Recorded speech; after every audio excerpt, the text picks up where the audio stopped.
All right, guys, we worked out at War Memorial Stadium today to work on some 2-minute stuff and kicking. Also, it's always good to get in our own stadium, get acclimated again. We were not in full gear. We were in our spiders, trying to do some mental work, break up camp a little bit. Some of the things that have been, I guess, pleasant surprise, Dante Crow is starting to get some meaningful reps, which is encouraging. And then Logan Harris is a guy that we're looking at center. He's taking some backup reps and doing a good job. Logan's got a strong guy.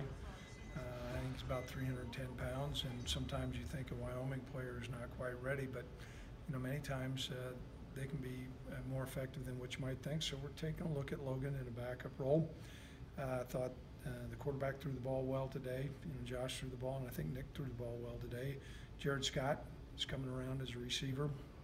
It was somewhat difficult to see some things on defense today, the fact that we were not in full pads. So this time, questions. You mentioned Logan Harris at center, Craig. So is it still Gavin and Patrick competing for the #1 spot? I know Scott likes to, experiment and work different guys in, but is that kind of where you're at center-wise right now with the #1 spot? Gavin's our #1 center, but I think we're probably taking a look at Logan a little bit more than Patrick right now. We're going to continue to move those guys back and forth.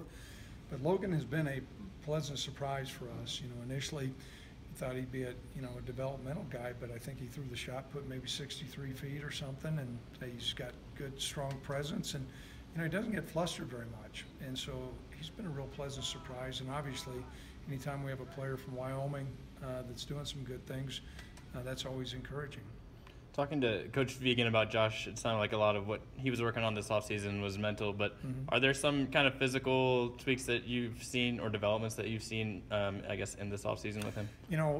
His completion percentage needs to improve, and his interception ratio needs to go down, and we've seen that in fall camp. He's certainly not a finished product, but we want to get that completion percentage up in the high 60s, and the number of decisions that he's making.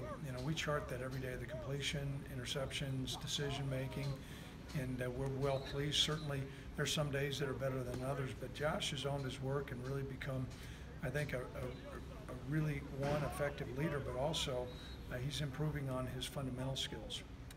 Craig, I know I talked a little bit about running back, Milo and Nico in there. I know Kellen's been kind of limited and stuff, but would you say it's Milo and Nico kind of at the top right now, or any other guys since Kellen's been not getting as many reps, emerging or anything, or where's that standing? Like to have somebody emerge, but that really has not been the case. We were really pleased with Kellen's movement, and we track a lot of things with GPS chips, and it's kind of some high-tech information that we have, but his player load and his acceleration was better than was when he was a freshman. And so sometimes as a coach you say, well, that guy's moving better, and in fact the data showed that. But he's he's been nicked up with a hamstring, and so right now it's been between Milo and Nico carrying the majority of the load. I would say right now it would be unlikely that we play a freshman at the tailback position. You never know, but that's how we see it. I know in spring with Josh facing kind of a little bit of a different defense, that was kind of a challenge for him in terms of reading it. Is this fall, have you seen growth in that area too, just him being more familiar maybe with? We have. Josh has studied a lot of tape during the course of the summer. And one of the advantages that Josh has had is the fact that he now has tape on himself from last year. Sometimes you can watch tape of somebody else, but when you're out there and you're going through it, and all of a sudden vicariously you can go through some things. And so that's been encouraging to see his improvement. Let's talk about the progress that John Akwali's made. I mean, I know he played last year, but there wasn't a lot of numbers as far as catches go, but do you like where his progress is? And even though he didn't redshirt and play, do you like just the progression he's making into that receiver mix, I guess? Every day's a new day, but yes, we do.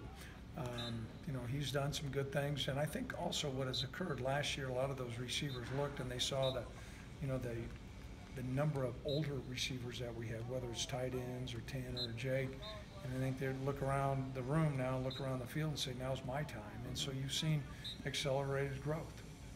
I guess, is Drew Van Manen back to full health? Not quite yet, okay. But he's taken reps, so it's good to see him out there. He doesn't have a red jersey on, so that's good.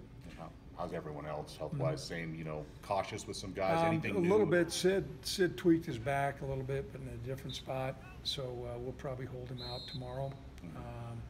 You know, we sometimes get concerned about a lower back spasm and things like that, but it was a little bit higher than that.